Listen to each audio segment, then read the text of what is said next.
Tumm aednik. Meie maal oli ja on veel praegugi olemas üks pühaduse poolest kuulus naisklooster, mille nime ma jätan nimetamata, et mitte varju heitada kuulsusele. Mõni aeg tagasi elas selles kloostris ainult 8 naist ja abtiss, kes kõik olid noored. Peale nende veel mees, kes kloostri aia eest hoolitses. See polnud aga oma palgaga rahul, tegi kloostri valitsejaga lõpparve ja läks tagasi Lamporecchiosse, kus ta pärit oli. Seal võtsid teda rõõmsalt vastu ta endised sõbrad, nende hulgas ka Masetto nimeline talunik. See oli tugev ja terve mees ning talupoja kohta ilusa välimusega. Kui ta Nutolt, nii oli endise kloostriaedniku nimi, küsis, kus ta nii kaua aega oli olnud ja mis ametit pidanud, vastas see. Tegin tööd kloostri suures ilusas aias. Vahel käisin ka metsas puid toomas, muretsesin nunnadele vett ja tegin muud selle taolisi pisitöid. Naised aga andsid mulle nii vähe palka, et mul sellest vaevalt jalad siteks jätkus. Pealegi on nad seal kõik noored ja paistab, et kurat ise on nende kehasse läinud. Nende tahtmist ei saa keegi täita, sest kui ma vahel aias töötasin, tuli üks ja ütles, tee seda. Samas aga tuli teine ja ütles, tee teisiti. Kolmas aga võttis labida käest ja ütles, et nii see ei lähe.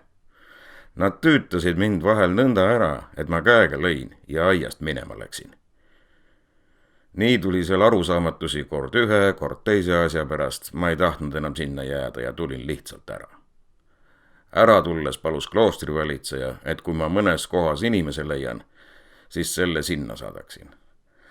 Ma lubasin küll seda teha, aga jumal hoidku, ma ei mõtlegi kedagi otsima ja sinna saatma hakata. Nuto sõnu kuuldes tuli Masettol nii suur tahtmine nunnade juurde pääseda, et ta kohe põlema süttis, sest Nuto sõnadest aimas ta, et seal võib midagi säärast juhtuda, mida ta just ihaldas. Kartes, et kõik võib luhta minna, kui ta sellest Nutole räägib, lausus ta. Tegid hästi, et sa ära tulid. Mis seal mees nende naistega ikka peale peab hakkama? Ennem elad kuraditega kui nendega. Kas naised ise kunagi teavad, mis nad tahavad? Aga vaevalt oli nende jutt lõppenud, kui Masetto juba järele hakkas mõtlema, kuidas nende juurde kloostrisse pääseda.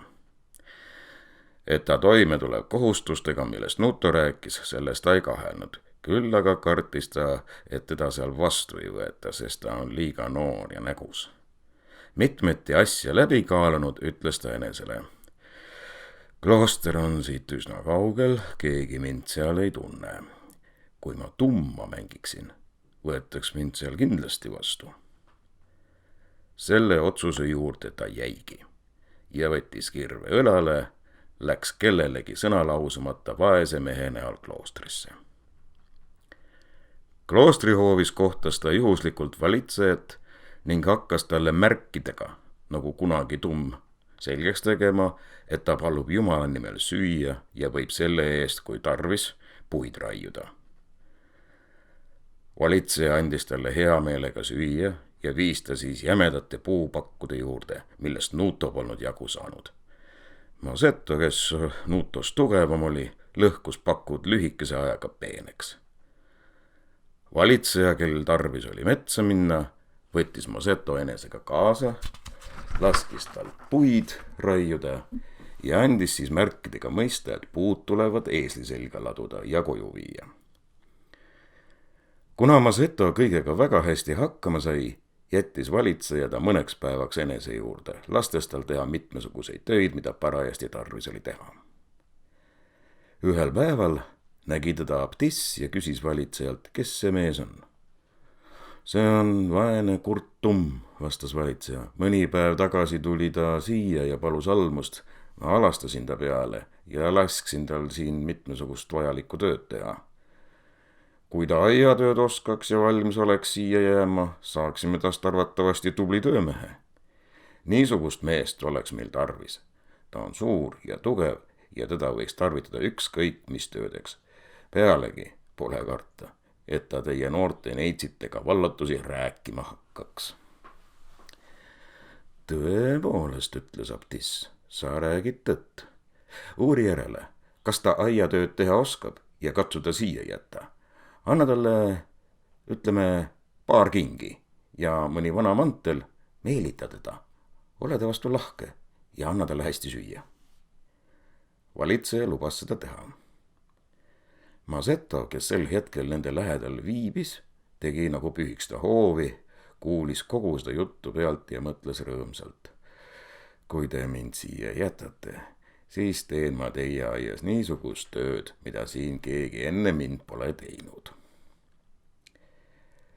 Kui valitseja nägi, et tumm oskab suurepäraselt aias töötada ja talt märkide varal küsis, kas ta nõus oleks siia jääma, vastas see samuti märkide varal, et ta on valmis tegema kõike, mida iganes soovitakse. Valitseja võttis ta tööle, viis ta aeda ja näitas, mis seal teha tuleb. Läks siis ise muid kloostri asja ajama ja jättis tumma üksinda. Kui Masetto nüüd päevast päeva aias tööd tegi, hakkasid nunnad teda segama ja narrima, nagu seda sageli tummadega tehakse, ja ütlesid talle kõige riivatumaid sõnu, teades, et ta niikuinii ei kuule. Abtiss arvas vist, et uus aednik on samavõrra sabatu kui keeletu, ega pannud seda kuigi palju või üldse mitte tähele. Ent ühel päeval, kui Masetto palju töötanud oli ja parajasti maas pikutas, tulid tema lähedusse 2 nunna, kes aias jalutasid ja hakkasid teda silmitsema. Masetto aga tegi, nagu magaks ta sügavalt. Üks nunnadest, kes pisut julgem oli, lausus teisele: kui ma sind usaldada võiksin, ütleksin ma sulle, mida ma tihti olen mõelnud ja mis eks sinulgi võiks kasuks tulla. Teine vastas: ütle, aga ütle ka julgesti, ma ei räägi sellest kellelegi. Ma ei tea, sõnas seepeale julgem nunn. Kas sa kunagi sellele oled mõelnud, kui rangelt meid siin vaos hoitakse? Siia ei tohi ju ükski mees tulla, kui mitte arvestada valitsejat, kes on vana, ja aednikku, kes on tumm. Ma olen aga siin käinud naistelt tihti kuulnud, et kõik maailma lõbud pole midagi selle lõbu kõrval, mida naisele võib mees pakkuda. Seepärast olen ma mitmel korral mõelnud, et kuna siin teisi mehi pole, siis võiks ehk selle sama tummaga järele proovida, kas see ikka kõik tõesti nõnda on. See mees sobiks selleks suurepäraselt, sest ta ei saa ega mõista midagi edasi rääkida, kuigi ta seda sooviks. Näed sa, see loll mehe mürakas, kes on suurem kui aru. Tahaksin kuulda, mis sina sellest arvad? Häbene, ütles teine. Mis juttu sa ametigi räägid? Kas sa ei tea, et oleme tõotuse andnud oma süütust Jumalale hoida? Mis? Vastas esimene. Mida kõike iga päev Jumalale ei lubata, aga keegi ei mõtlegi lubadusi täitma hakata. Kui oleme tõotuse andnud, küllap leidub siis ka teisi, kes seda meie asemel peavad. Seepeale vastas teine nunn. Taevake, aga mis me siis peale hakkame, kui me rasedaks jääme? Sõbranna vastas. Pole mõtet õnnetuse üle muret tunda enne, kui see käes pole. Kui tõesti peaks nõnda juhtuma, eks siis ole küllalt aega järele mõelda. Kui me asja ise välja ei lobise, siis on võimalik 1000 viisil nõnda talitada, et keegi sellest midagi teada ei saa. Kui sõbranna seda kuulis, tekkis tal veel suurem iha kui teisel järele proovida, et mis loom õieti üks mees on, ja ta ütles: hüva, aga kuidas me seda teeme? Teine vastas: praegu, nagu sa näed, on lõunavaheaeg ja kõik õed on magama läinud. Vaatame järele, kas aias kedagi on. Kui pole, mis siis muud, kui tal käest kinni võtta ja ta sinna onni viia, kuhu ta vihma eest varjule läheb. Üks meist mingu temaga sisse, teine jäägu valvele. Ta on ju loll ja teeb kõik, mis me tahame. Masetto oli kogu seda juttu pealt kuulanud ja oli valmis nende sõna kuulama. Ta jäi põnevalt ootama, et keegi ta käest kinni haaraks. Nunnad vaatasid kõik hästi järele ja kui leidsid, et neid keegi ei näe, astus juttu alustanud nunn Masetto juurde ja äratas ta üles. Masetto tõusis ka kohe püsti. Nunn võttis tal armsalt käest kinni, nägi teda lollakalt vastu naervat ja viis ta onnikesse. Masetto ei lasknud ennast palju paluda, vaid tegi kõik, mis nunn soovis. Hea ja ausa sõbrana loovutas nunn oma koha teisele. Masetto aga mängis ikka veel kohtlast ja tegi kõik, mis taheti, nii et kumbki naine enne lahkumist ikka jälle uuesti soovi avaldasid tumma ratsutamisoskust järele proovida. Hiljem omavahel arutades jõudsid nad otsusele, et see lõbu ületab kõik, mis nad sellest varem kuulnud olid ja nad oskasid ikka sobiva silmapilgu leida, et tumma juures käimist ja temaga hullamist jätkata. Juhtus aga, et üks nunnadest nägi seda lugu oma kambri aknast pealt ja kutsus ka 2 naabrit vaatama. Algul tahtsid nad abtissile kõik ära kaevata, siis aga tulid nad teisele otsusele. Leppisid omavahel kokku ja hakkasid Masetto võimete proovist ka ise osa võtma. Mõne aja pärast lisandusid neile ühel või teisel viisil ka 3 ülejäänud nunna. Ühel väga palaval päeval aias kõndides nägi abtiss, kellel kõigist neist asjust aimugi polnud, mandlipuu all magavat Masettot. See oli öösel palju ratsutanud, nii et teda päeval väiksemgi töö väsinuks tegi. Tuul oli ta pealt riided kõrvale puhunud ja ta oli üsna paljas. Kui abtiss seda nägi, langes ta sama iha ohvriks nagu nunnadki. Kuna kedagi lähedal polnud, äratas ta Masetto üles ja viis ta oma tuppa, kus ta teda mitu päeva kinni pidas nunnade suureks meelepahaks, kes kaebasid, et aednik ei mõtlegi enam aeda tööle ilmuda. Abtiss maitses aga vahepeal korduvalt neid lõbusid, mida ta teiste juures seni hukka oli mõistnud. Lõpuks saatis ta Masetto enda juurest ära, kuid laskis teda sageli jälle tagasi tulla. Kuna ta temalt rohkem nõudis kui ainult endale kuuluvat osa, nägi Masetto, et ta ei suuda kõiki rahuldada ja tuli otsusele, et kui ta jätkab tumma osa mängimist, võib see talle edaspidi halvasti lõppeda. Seetõttu läksidki tal ühel ööl, kui abtissi juures viibis, keelepaelad lahti. Mu emand, hüüdis ta. Räägitakse, et 1 kukest jätkub piisavalt 10 kanale. 10 meest aga suudavad hädavaevalt rahuldada 1 naist, mina aga pean siin teenima 9. Sellele ei pea ma vastu. Mu senine töö on mind nii kaugele viinud, et ma enam suurt midagi teha ei jaksa. Seepärast lubagi mind siit Jumala nimel lahkuda või jälle aidake mind selles asjas mõnel muul viisil. Kui abtiss kuulis, et mees, keda ta tummaks pidas, räägib, kohkus ta väga ja ütles, mis see tähendab? Arvasin ikka, et sa tumm oled.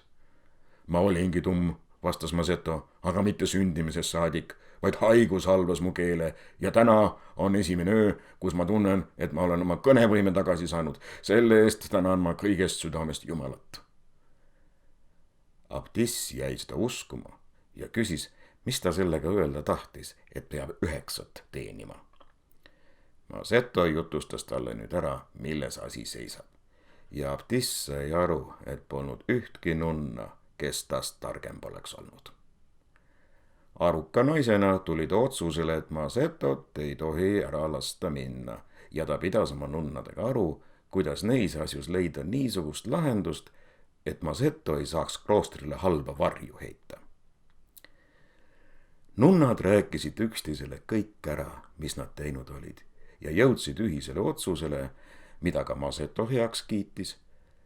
Tuli ümberkaudsele inimestele selgeks teha, et kui tumm Masetto oma kõnevõime tagasi sai, siis sündis see tänu nunnade palvustele ja tolle pühaku voorustele, kelle nime klooster kandis.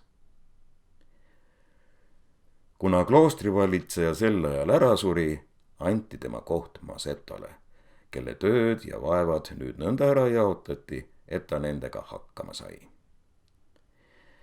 Kuigi nunnad temalt palju mungakesi ilmale tõid, ajasid nad oma asju siiski nii ettevaatlikult, et sellest midagi ei kuuldud. Asjast saadi teada alles pärast abtissi surma, kui Masetto juba vana oli ja rikka mehena tagasi oma koju otsustas pöörduda, mida talle kergesti ka lubati.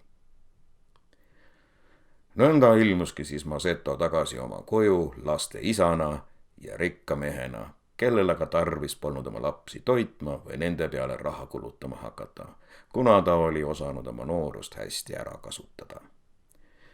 Jõudes koju, kust ta kord lahkus kirvega õlal, ütles ta: niiviisi tasus Kristus sellele, kes talle endale sarved pähe pani.